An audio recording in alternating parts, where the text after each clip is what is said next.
that I can add in. Well, go ahead. We're live now, Shishana.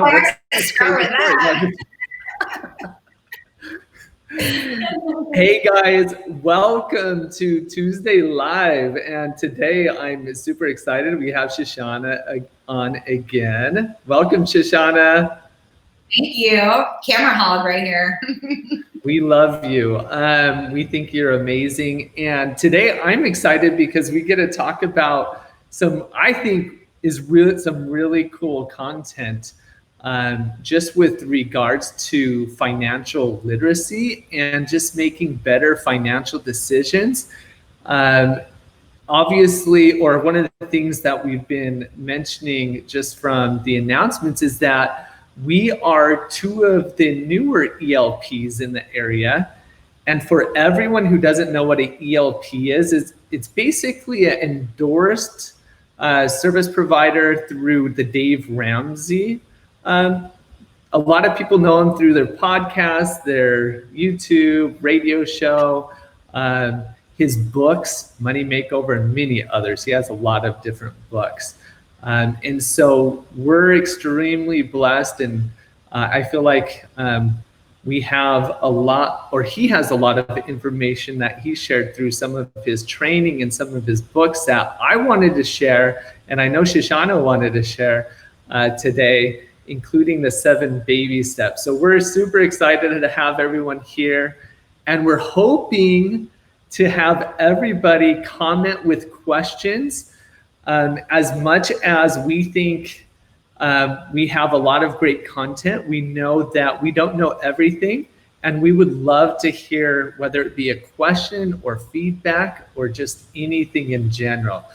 We'd love to hear from you guys to make this just a more fun atmosphere to where we can just chat, answer questions, and talk about Dave Ramsey and some of the financial principles that he teaches.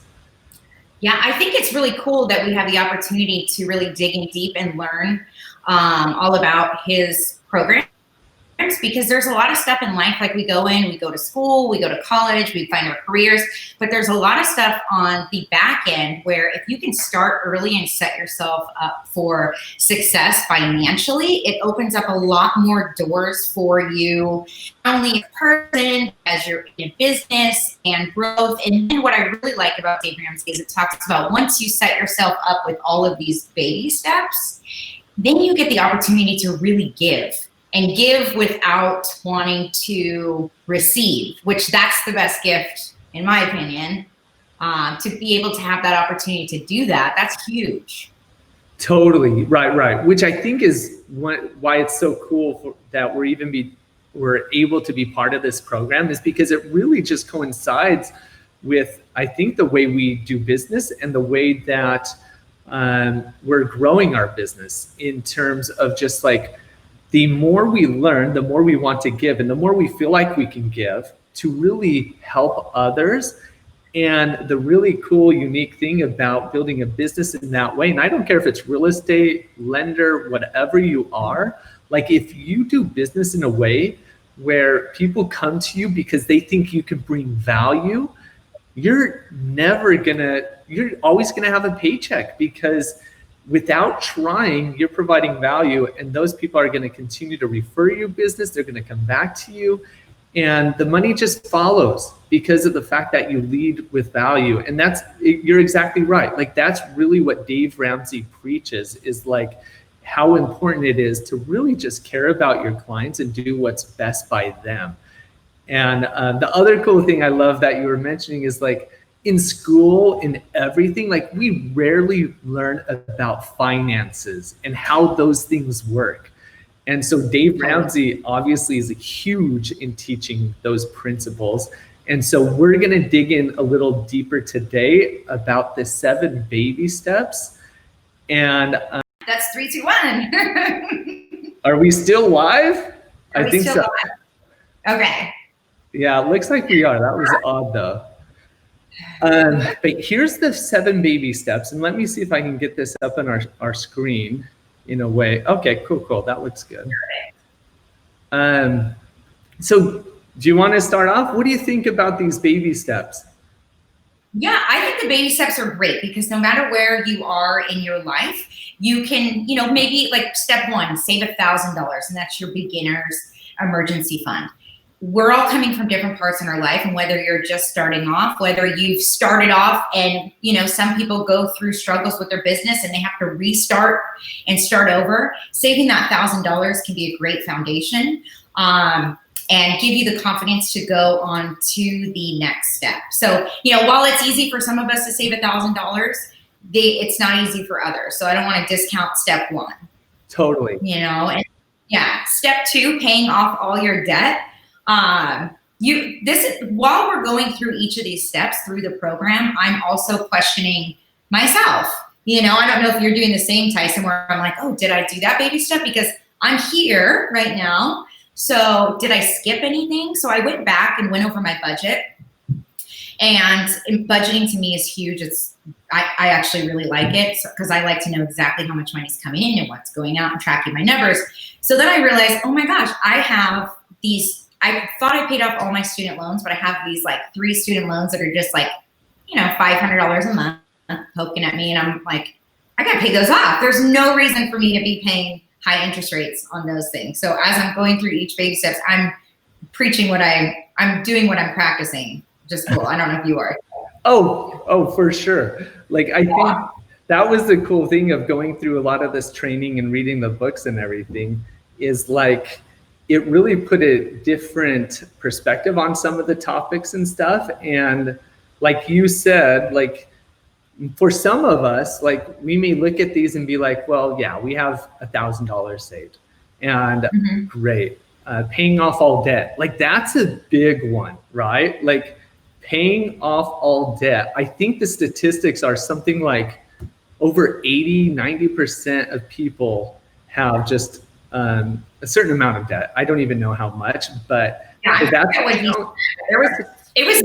was a lot. It was a lot. And that's a big one, guys. And I think it's very important for us to really understand how debt can affect us. I'm going to just share a little experience or story, I guess you could say. A time where I was the most stressed and kind of, I guess you could even say, freaked out in my life, where I was just not sleeping well and everything, was in a time where I felt like I had a lot of debt. And it was not cool. Like, I feel like financial stress can cause you to not get sleep. It can cause you to just be in a bad place, probably not only within yourself, but with your relationships and everything. And so I think once I got past that, like, I feel like my life was so much better. Like, I felt a weight off my shoulders because of the fact that I didn't have debt anymore. I think that mindset is super important with debt. And I say that because it's like, we all hear mindset. But in all honesty, when you're coming from a low FICO score, like, let's say your credit score is 400 and that's super low, you kind of go into that, you let your FICO score define you, if that makes sense. And so you feel like you don't deserve to have all the things that everybody else has. And you get stuck and you're a little depressed and you feel you have that weight on your shoulder, where if you're working towards something and getting your debts paid off, maybe, working towards progressing as a person, that also makes you feel better, which makes you make better choices financially, if you know the steps to do it. For sure. Oh, totally. And yeah, no, I think 100% you're right. And so on top of the emotional, being able to eliminate that emotional stress and weight on your shoulders, of course, there's the financial side of it, right? Like, being able to pay down our debt, pay off our debt. And of course, keep in mind, guys, this says pay off all debt except for the house at this step. And so keep in mind that by paying off your debt, of course, what amount of money is no longer going towards interest, essentially just being thrown away. And as I think we all know, is a lot of our debt, especially credit card debt, we're talking like 10, 15, sometimes 20% plus. Yeah. And so being able to pay off credit card debt and things of that nature, is extremely important. I think we all, and including myself, I think I'm in a much better spot than I was 10 years ago or whatever. But we all need to be working towards being in a position where we have very little debt. And I think our livelihoods, our mindset, and everything will be improved if we are when we get to there. But one of the things that Ramsey talks about is like, it's not easy. Like for some of us, the emergency fund isn't easy. Paying off all debt, that's not easy. It wasn't easy for me. I don't think it's easy for anyone, especially after you've accumulated student debt or anything else. But the thing that he emphasizes a lot is, I don't know if you remember this statement, he says it in his books a lot too. He's like, live like nobody else, so you live like nobody else. And what he means by that is like, you have to do the really difficult things in life if you really want to progress and really just be at the, I guess you could say, top of your game, but just live in a more comfortable state than most everyone, because he just talks about how over 80% of people are in debt. And and so sometimes we really have to like not go get tacos on a Tuesday when we really want to get tacos, or all those little things. No, I think it's true. I think, when you're bettering yourself, I call that like a transition period, when you make the decision that this is what you're going to do, especially if people that have been, hit rock bottom as far as their finances go, if you make the choice to do this, you're making the choice to make your life better. And it's okay to be uncomfortable while you're improving yourself. And I think that's super important. So every time you pay off a debt and it stinks because you can't go to Starbucks 7 times a day, or you can't buy the clothes that you really want to buy when you're walking through Target or whatever it may be, feel good about that experience while you're doing it, because that money is going to go directly towards creating financial freedom for you in the future.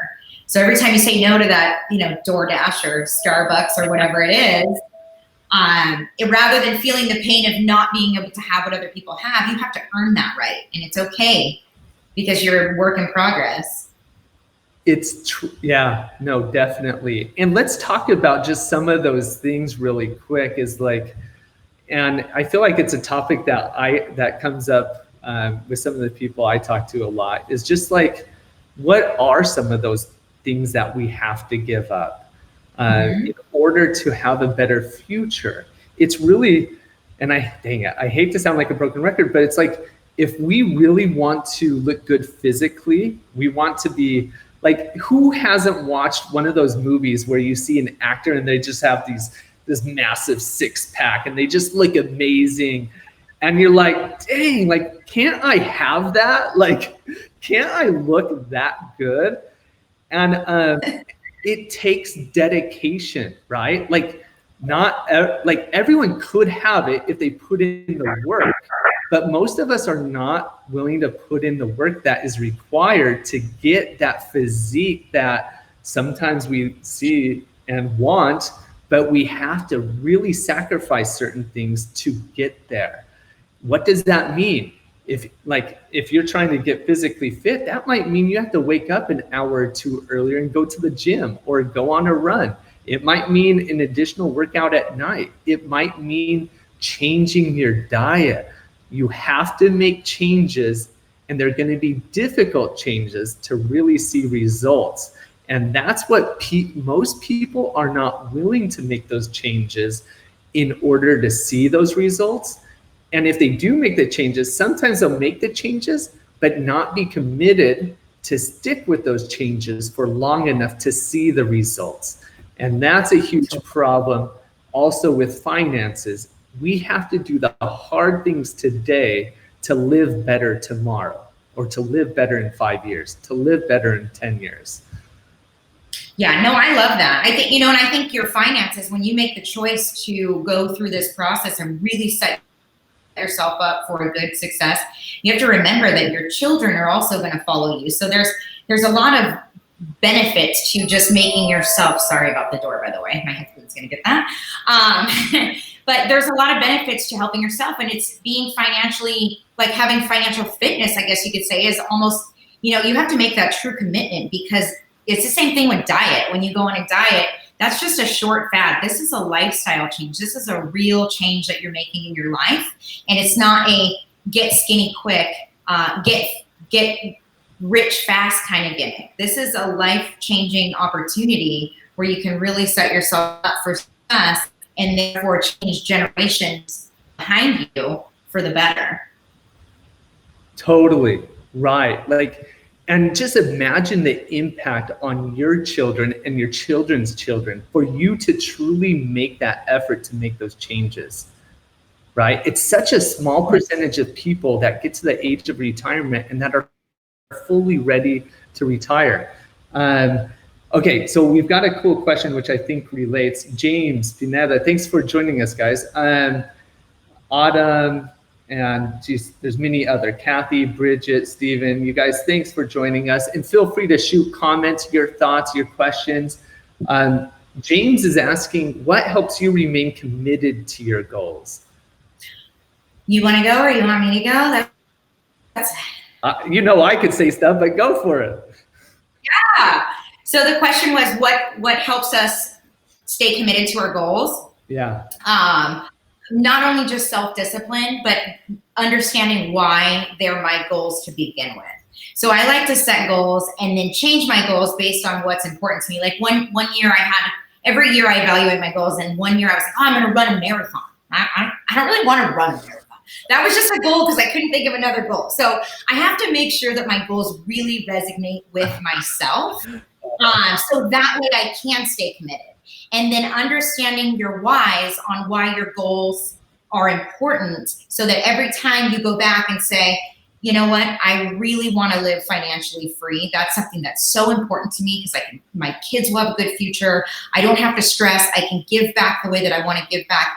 And that way, when I go to spend that money on, when I don't have my 3 to 6 months reserves, and I go to spend that money on a shopping spree on Nordstrom's because it's so easy online, I think to myself, nope, I'm not doing that. I'm not doing that because I want to, and then go back to my goals. Right. That's good. Oh, you totally did, right? So I think it's our why. What's our why? What do we do? And that's important. That's going to drive us to stay committed. I think what I would add to that is, for me, again, I don't know why, but I always relate it to physical fitness and running, which running is hard, and people see me as this avid runner or something. And I'm like, you guys, I've been running for quite a while now, and I still hate it. I don't wake up oh, I can't wait to go run. I love the results of afterwards. I love how I feel afterwards. I love being able to listen to books. I love to listen to podcasts while I run. It's difficult. It still is difficult years later. But I'm committed, and I've done it for so long, which I think this is one of the other key elements to really creating that commitment, is creating that habit. And once you create a habit, like I did with running, guess what? I feel guilty when I don't run. And so that guilt eats away at me. And it eats away at me to the extent where I'm like, I don't want that guilt, and therefore I run. And so I think that's the same with everything, is we have to really commit, find that why, find that passion as to why we're doing it, and understand that in the long term, it's truly going to benefit us to the point where it's going to improve our livelihood and those around us. And to me, I feel like that's plenty. That knowledge of knowing how we can impact others, that is amazing. That is value. That is why we live, right? We want to help others. There's no greater feeling than being able to help others and bring value to others. And so that's a great question, because I really think it is a tough one. And I think most of us struggle with that. And we have to, like Shishana said, find our why. We have to be committed, write down your goals, and just go for it and stick with it until you feel like it's a habit. And one last thing I'll mention along those lines is like, remember that the most difficult things in life are the things that are going to bring us the greatest gain. Yeah. And so at any point, like even those mornings where I'm like, I don't want to run, those are the mornings I really need to run because I know I'm going to gain the most out of it. Or you think like when you do a long run at the end of the marathon, you're like, you want to quit, but you know those last 3, 5, 6 miles, that's when you get the most out of it. Totally. And so anyway, but great question. I know we could probably ramble on that one forever. So guys, it's important that we pay off debt. It will benefit us. The next baby step, we have like 9 minutes to go. Next baby step is save 3 to 6 months. You know, I do my budget often, right? But when you really break it down and they say, don't leave any money on the table, you're spending all your money every single month. I thought that was kind of cool because I like to pocket some money. So I have my just in cases. That's, where it's like, if I want to swipe, I can. So I'm trying to be more disciplined where I know exactly how much money I'm spending. But when I was going through my budget, I was like, wow, this is my 3 to 6 months reserves is kind of higher than I would want it to. And then that brought me back to, okay, what do I need to get rid of so that I don't have that money, so that my 6 month reserve is a little bit less so that I can invest more. So I thought that was kind of an interesting part of it. Like, okay, do I pay off my car? Do I get rid of this credit card? Yeah, let's do that. And then I could have less in my reserves and invest more. So I thought that was interesting. Totally. Yeah, I think one of the things that in the training and everything he talks a ton about is just budgeting, planning, setting goals. Like it's so important that we do that. And if we're married, that we do it with our spouses and really get on the same wavelength when it comes to finances. And by doing that, it's going to allow us to really attain the goals that we want to set, whether it be we're at step number 1, step number 2, or whatever. But we need to, on a consistent basis, make those plans. And saving that 3 to 6 months after you've paid off all that debt, at that point that you've paid off all your debt besides the house, it definitely, I believe it becomes a bit easier. It's still challenging, don't get me wrong. But it becomes easier because it's kind of that snowball effect. Once you've paid off those debts that are eating away at $500, $1,000, $2,000, or whatever it is, like it makes it a lot easier to save money quickly, right? Yeah, that's because I had to go back to step 2, pay that off, and then adjust my 3 to 6 months. I thought that was neat. Like, oh wait, I can't skip this level 3 until I go back to number 2, pay that off, and then get back to moving on. Right. Yeah. And so say totally. And saving up 3 to 6 months, I feel like step 2 has got to be the hardest, right? Or step 1 can be too, but step 2 is definitely difficult. Yeah, I think it depends where you are in your life, but yeah, step 2, I could see that being a little bit. But also, while it's the hardest, kind of like how you talked about, yeah, that's probably the hardest step is step 2. It's the most rewarding, for sure, right? Oh my gosh, you guys, like, and I think most people could say the same thing. It's like when, once I was able to pay off a lot of that debt, like that was just so much stress I had in my life. I feel like at that stage in my life. And I think that's the same for most people. I think actually even in the books and everything, they talk about finances really being a huge part to a lot of divorces and just issues in relationships. Totally. I think there was like a statistic on that. I don't know if I wrote it down, but it was like, it was a lot on how a lot of divorces are due to, one of the main reasons of divorce is due to financial troubles. Right. Oh, for sure. And it makes sense, just remembering how stressful those times were. Totally. So, okay, so moving on to, we only have 5 minutes and we still have the 3 steps, guys. But But yeah, next one, invest 15%. I think the next steps we can cruise through because it's really, we talked a lot about the most difficult step. Yes. But I really want to just encourage people to really do their best at paying off all debt, just because I know how rewarding and how fulfilling that is. But obviously, once you are able to pay off all debt, well then save 3 to 6 months for emergencies, and then invest 15% is step 4 of your income towards retirement. Yeah. How do you feel about that? I mean, I investing money, I mean, I have somebody that helps me with that. There's so many great people out there that do it. Some people do it on their own, whatever it is. But it's really cool to watch your account grow, you know, not pay attention to it. And then you're like, oh, hey, yeah, I guess I should check in every once in a while. And that's a good one. It is. It really is, guys. And it's important, obviously, we try to follow these steps, especially just, again, going back to Dave Ramsey, like once we get through paying off all our debt, it allows us to have a lot more disposable income to be able to use to invest and so forth. But the stat that I loved, or I guess you can call it a stat, but that I love to see is someone who starts saving at age 20 compared to someone at 30 compared to someone at age 40.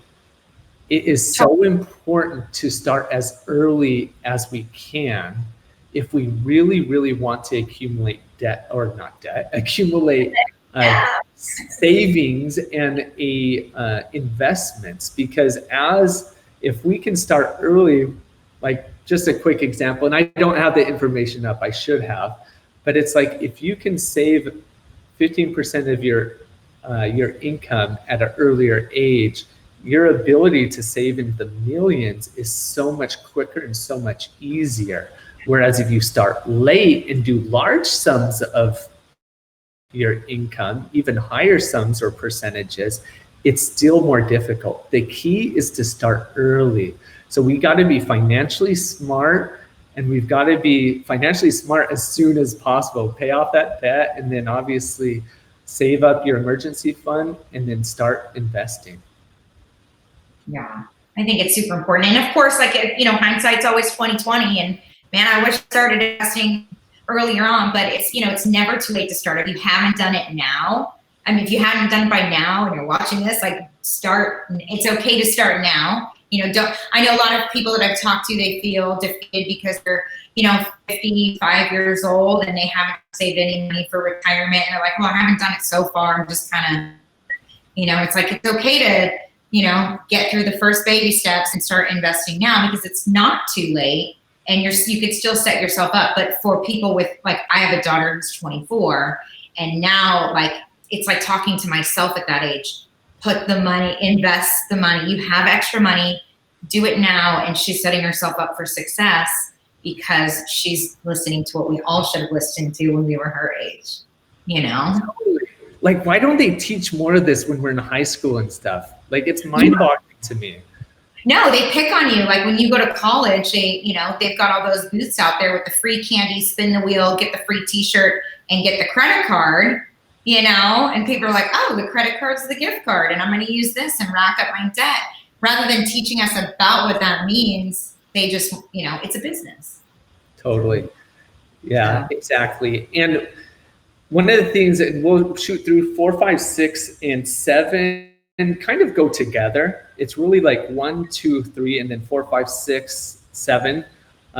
You do all at the same time in terms of start investing that 15%, save for college, put away money for your children in college fund, pay off house. That's a big one. And then building wealth and giving, having no debt. And keep in mind, when we say having no debt, again, we didn't really touch on this, but that means no automobile debt, whether it be a lease or a loan. Work hard on paying those off, because of course those are big payments. And imagine if you have that $500,000 or $2,000 that you could be putting into investments, or paying off your house, or being able to give back to your favorite charities and stuff. Like, that's huge. And paying down your house. What do you think about that one? That's one that hit me a lot as I read the book. So we bought our house within the last, I think we've been here for a year now. So of course our mortgage is higher than it was on our last house, whatever. But I was thinking about that. I was like, okay, pay off my house. Okay, I could work towards that. Or diversify and buy income properties, which we were talking about before we went live. Purchase other properties rather than paying off my house. So I'm kind of in this like, what do I do phase, you know? So, what about you? How do you feel? I think I know how you feel. No, so I think I've been going, I've been buying a lot of investment properties lately, especially this past year.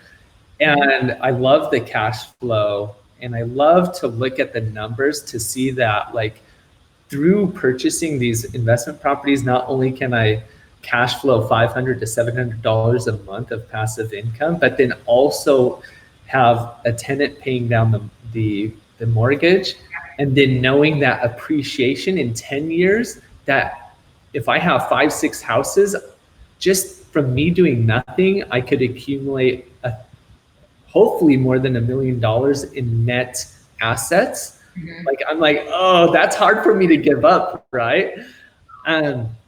Because the way I see it is that beyond just your 401k or mutual funds where you're putting money away, you've also got your real estate investments. So it is a tough one for me. I think for me, I'm gonna go at it as like paying down my mortgage quicker for sure, and slowly, maybe at a slower pace, continue to pick up rental properties, investment properties that are going to cash flow. So the way I'm seeing at this point is I'm going to just try to balance the two and do both, but definitely try to pay down my primary mortgage quicker. I think that is important.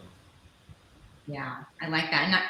And the last step, I think, is my favorite one, because it's, I think to be able to set yourself up for financial freedom so that you earn this right to live the life that you were living when you were in debt, but without the heavy feeling, you can do what you want because you've earned these by making it through all of these steps.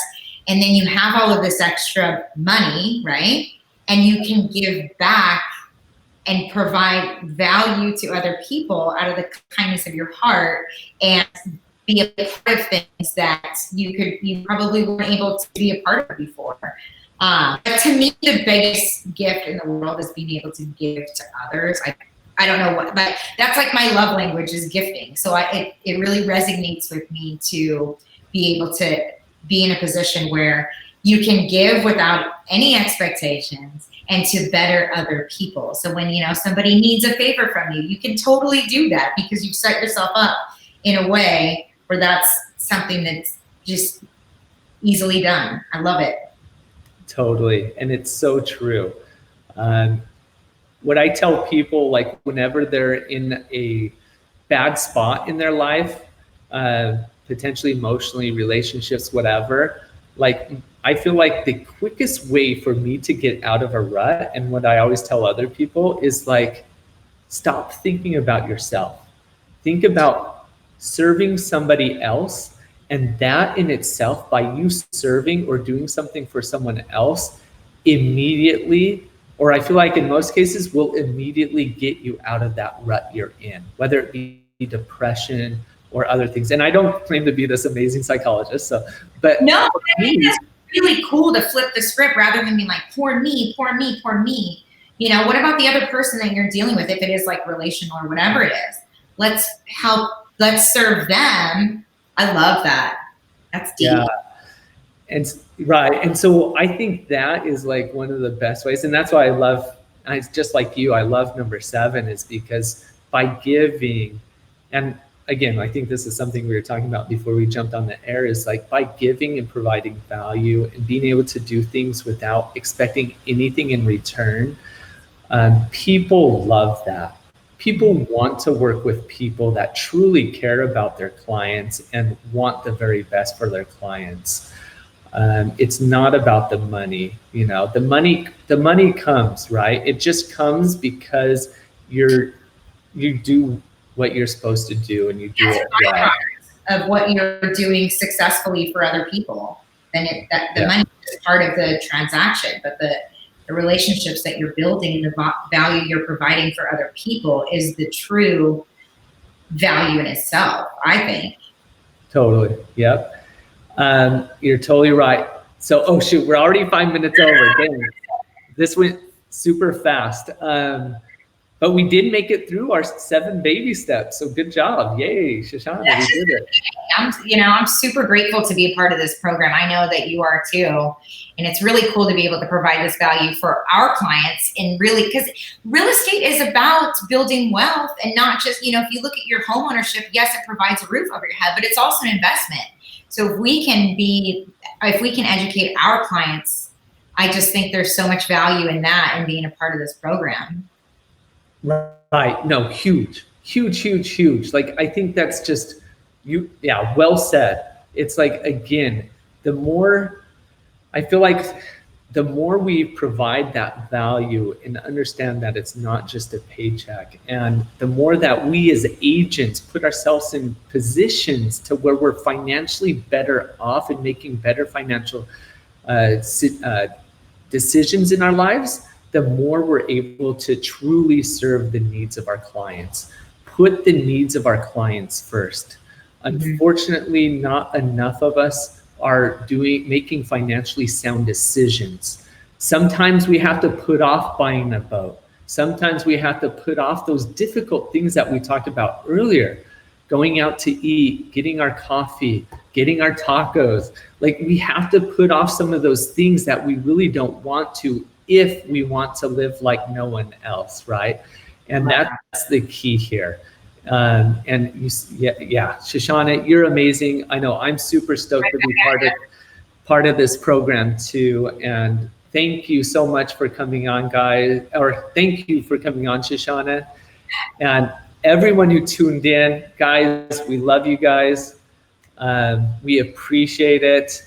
And feel free to message myself or Shishana if you guys have any questions. That is totally related to just finances. We're not like expert pros, but we've gone through a lot of training to where I think we have a really good basis in terms of what are some of those financial decisions that we can make to really set ourselves up better for the future. So feel free to reach out to us. Awesome. Thanks for having me, Tyson. It's always fun, especially on a Tuesday. Awesome. Heck yeah. All right. Well, thank you again, and have a good one, everyone. Awesome. Bye.